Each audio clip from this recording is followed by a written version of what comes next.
Fico contente por ver que foram capazes de voltar. Há muitas pessoas que dizem que a minha mensagem é muito negativa. E realmente parece que eu estou a bater em toda a gente. Eu bato nos católicos, nos protestantes, nos mormons, nas testemunhas de Jeová. Não é o meu objetivo bater em ninguém, mas é o meu objetivo defender a verdade. E há muitas almas honestas em todas estas igrejas, que quando ouvirem a verdade, eles vão aceitar essa verdade. Há milhares de pessoas por aí que sabem que está algo de errado com aquela religião, mas eles não sabem exatamente o que é. Mas nós sabemos, e portanto é o nosso dever dizer-lhes. Nós somos os únicos que lhes podemos dizer isso. A Bíblia fala da queda de Babilónia e diz que Babilónia se tornou uma casa de demónios, uma casa de tudo o que é imundo e detestável. Isto é linguagem muito dura. Como é que isso é possível, dizemos nós? Talvez eu possa compreender isso em relação ao dragão. Posso compreender isso talvez em relação à besta. Mas em relação ao profeta falso, como é possível que o protestantismo se tenha tornado uma casa de demónios? Bom, vejamos se é mesmo assim. Para que todos sejam um. Todas as religiões têm de se reunir numa só. Martinho Lutero disse: eu sei que o Papa é o Anticristo e que o seu trono é o trono de Satanás.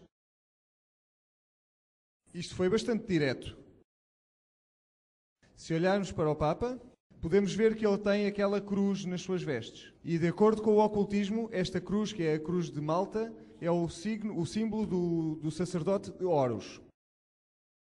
Em Nuremberg, na Alemanha, que foi o local onde nasceu a Reforma, os reformadores colocaram estas estátuas numa casa que se chama a Casa de Deus. Se olharem bem, vão ver Nabucodonosor, que está perto do leão. Vão ver Ciro o Grande junto ao urso. Vão ver Alexandre o Grande perto do leopardo. E vão ver Júlio César junto da besta, do animal que tinha 10 chifres. E, portanto, quer dizer que os reformadores, interpretaram Daniel 7 da mesma maneira como nós o interpretamos. E reparem, o chifre que tinha uma cara no meio dos 10 chifres, Martinho Lutero, Calvin, John Knox, todos eles disseram aquela haste é o Anticristo e é o Papa. Ou o Papado. Isso é o que eles disseram. E isso levou ao movimento da Reforma.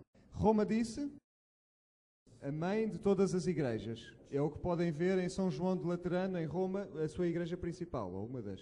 E Ratzinger, como nós já dissemos esta manhã ou esta tarde, diz que nós somos a mãe e não a irmã de todas as igrejas.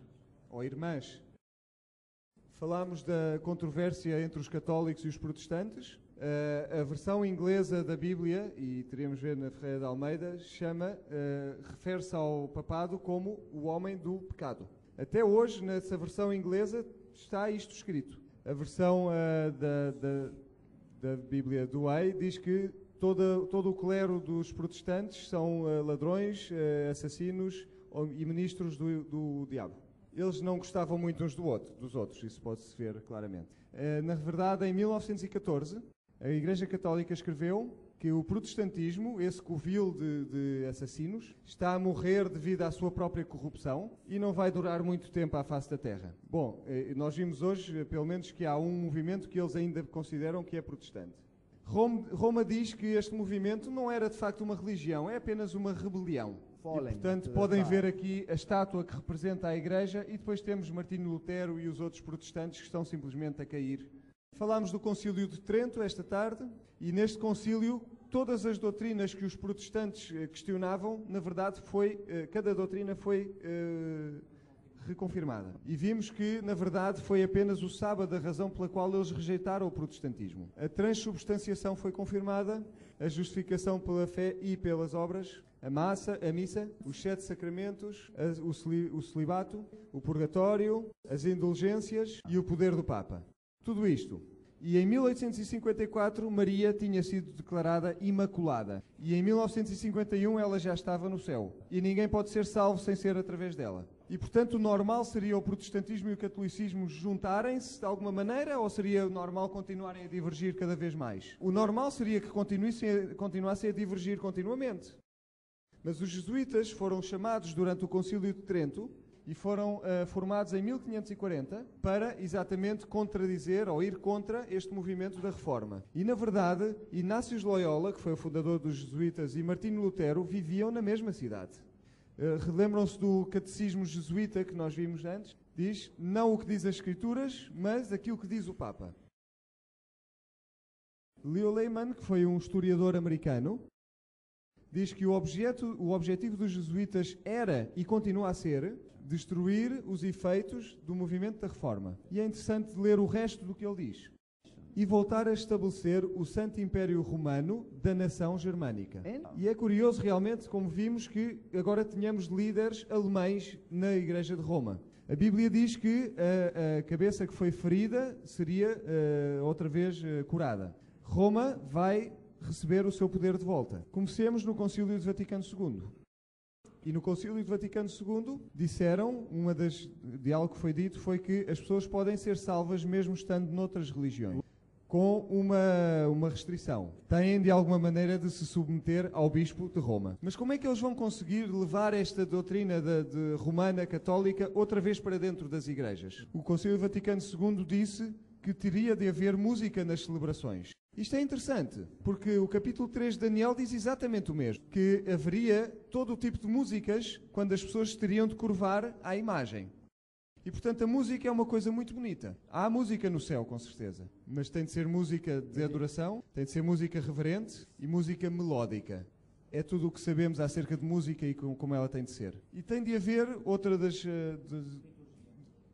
tem de haver uma nova liturgia. O que é isto? É tudo o que acontece para além do sermão, do culto. E, portanto, ir à igreja tem de ser mais liturgia do que simplesmente o sermão. Até que exista apenas um grupo, um pastor. Um rebanho e um pastor. E diz que se tem de cantar músicas mais populares. E reparem, estamos a falar do documento que foi emitido pelo Concílio Vaticano II, neste caso, página 91. E temos também de ter mais atividades externas. Tem de haver gestos, tem de haver atitudes corporais e, portanto, é preciso abanar os nossos braços ou ter outro tipo de manifestações muito visíveis. Bom, talvez seja para espantar as moscas, mas não interessa. Eu vejo normalmente que os adventistas utilizam apenas uma mão quando é preciso acenar por algum motivo. Como se isso fizesse alguma diferença. E, portanto, o homem que foi encarregado desta missão de levar toda esta informação nova para as igrejas protestantes é aborrecido já. Karl Rahner, e ele era um jesuíta, se vocês perceberam bem, ele era de facto um jesuíta, e ele era um professor. E este era um dos seus estudantes, Paul Knitter. Ele é o missionário divino, tinha uma posição na Universidade de Xavier, em Cincinnati, onde é que ele terá estudado? Naturalmente na Universidade Gregoriana de Roma, e claro, sob quem é que ele estudou, com quem é que ele estudou? Com Karl Rahner. E ele escreveu um livro chamado, sem outro nome, ou apenas um nome, um livro que é aconselhado em todos os seminários protestantes, todas as escolas protestantes. E o que é que ele diz neste livro? Já agora também vos digo que aquele símbolo que vem ali é o símbolo do humanismo. Ele diz, será que uma pessoa pode ser salva, ou seja, conseguir viver verdadeiramente uma vida humana, por outro nome que não seja o nome de Jesus Cristo? E a sua resposta é, vocês podem de facto ser salvos por outro nome, e ele depois mostra como é que isto pode encaixar de forma teológica. E reparem, este senhor Leonard Swindler, na revista Estudos Ecuménicos, diz que isto é teologia criativa da primeira água, de primeira importância, qualidade. Eu realmente concordo com isso 100%. É de facto muito criativa, mas é totalmente não bíblica. Eu nunca vi ou nunca li tanto lixo junto na minha vida. E reparem também em algo muito interessante. Ser salvo, ou seja, ele está-nos a dar aqui uma definição do que é que significa ser salvo. Ser salvo significa viver uma vida verdadeiramente humana. Isso não é salvação, isso é humanismo. Tem um nome. É por isso que temos o símbolo humanista lá em cima. Este homem, na verdade, é um luciferiano. E os protestantes bebem este vinho. E, na verdade, eles bebem este vinho e, de alguma maneira, começam a ficar um pouco ébrios. O Robert Mueller escreveu este livro, Nova Religião Mundial, e, portanto, fala daquela tremenda aliança entre todas as religiões e as Nações Unidas. Uma religião que sirva para todos. Lembrem-se, esta citação incrível que nós vimos antes. Os jesuítas de Roma aperfeiçoaram a maçonaria para ser a sua ferramenta mais magnífica e eficaz para conseguir os seus objetivos junto dos protestantes. Nós, na verdade, não explorámos esta via da última vez que falámos disto. Eu apenas vos mostrei a citação. Mas como será que eles conseguem o seu objetivo no meio dos protestantes? O objetivo final do ecumenismo é que as pessoas aceitem a supremacia